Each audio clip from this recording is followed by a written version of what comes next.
the salvation of the Lord. Thank you for your standing. You may be seated. If we could entitle this, How to See Hope in a Messed Up Situation. How to see hope in a messed up situation. For those of you who are Bible scholars, you understand that there are some that say that the book of Lamentations was written by a brother named Jeremiah.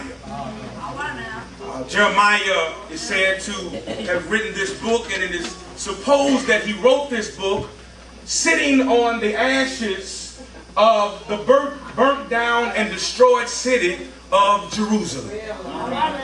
We are introduced first to Jeremiah in the book that is named after him in the first chapter.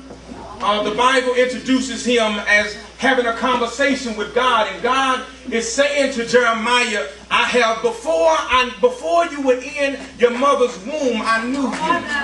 And in the conversation, God is telling him, I have predestined you to be the prophet of my people. All right. He said, I want you to tell my people what they are to do.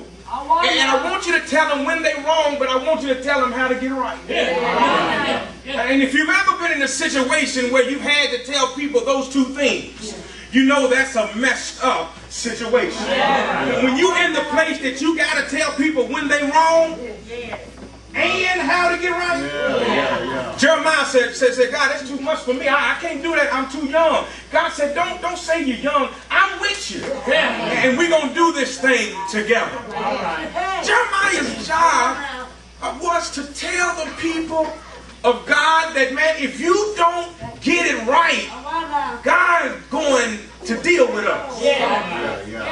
That was basically a straightforward message. He said, man, if you don't stop sinning and being disobedient to God, God is going to come and he's going to deal with us, and this time he's going to deal with us rough. And so if you would just read through the book of Jeremiah, and you will see the life of Jeremiah, how it progresses, how he does what God tells him to do. He tells the people of God where they're wrong. He tells them how they ought to get right. But as it keeps going, they don't listen, and God eventually deals with his people.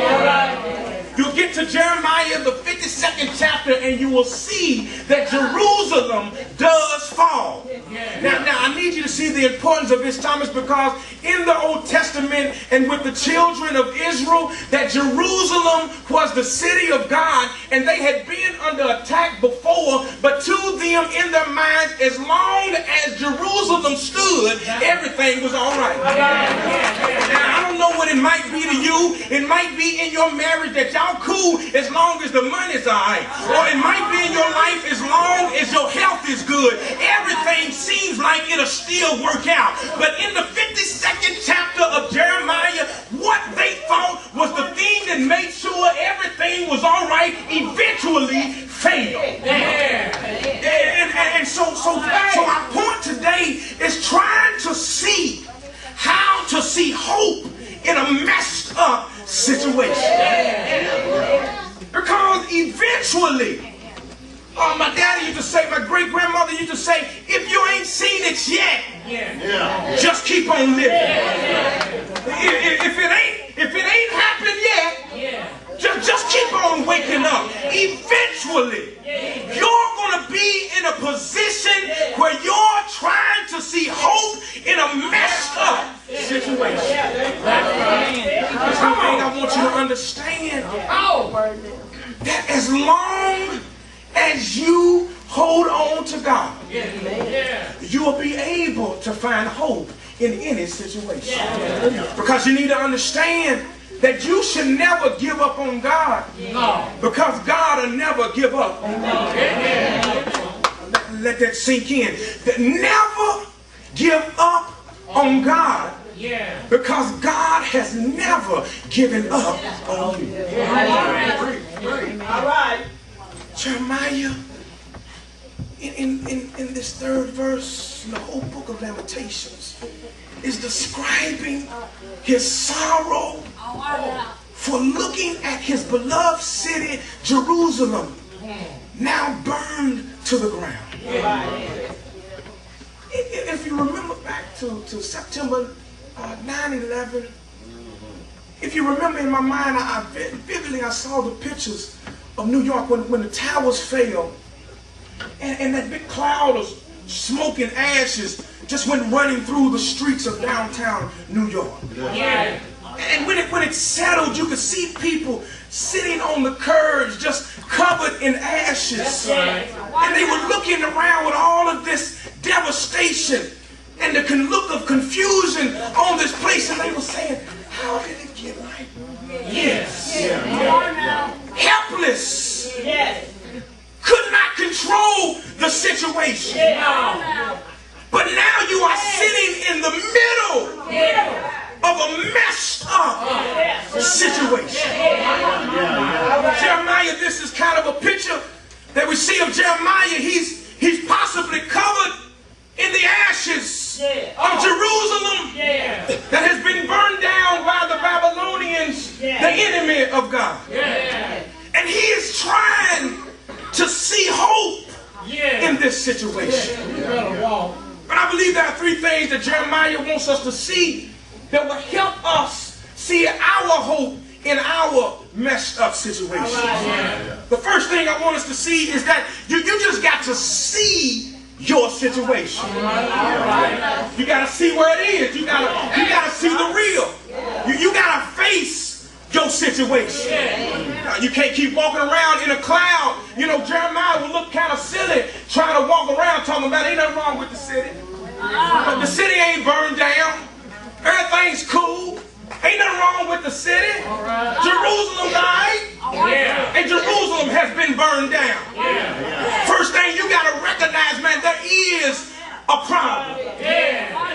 Keep walking around acting like there's nothing wrong in your Jerusalem. First thing you got to see your situation. Now in seeing your situation, I want you to understand we all are going to be in Jeremiah type situations. But Jeremiah being a person of God, a man of God, I believe there are three things that are essential to us seeing the trueness of our situation. One of them is our choices.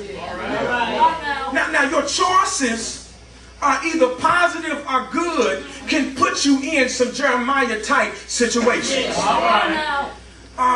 Just because stress and strain and pressure is on your life does not mean you have made a bad choice. The truth of the matter is, even when you choose to do right, you're going to have to deal with some difficult situations. And so you got to understand that that's why the Bible encourages us, don't get weary in your well-doing, because even your good choices are going to put you in some situations that make you feel like, I just want to give up. There's a young sister in our church that's so dear to my heart that she comes to me periodically. Sometimes she's just despondent and distressed about what's going on in her life.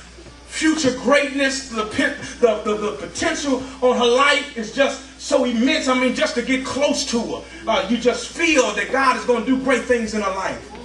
But she comes to me and she said, T-Sa, I need you, man, just pray with me, just talk with me. She said, because it get rough. But see, I need you to understand, see, sometimes the choices that you make, young people, are going to put you in positions that you feel the pressure and the strain. See, this young sister's in college. Not only is she in college, but she has made up in her mind that she wants to graduate early.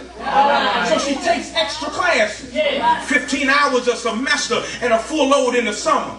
That's enough, amen. But the sister also is in student government. The sister also works. She's also an RA at a dorm.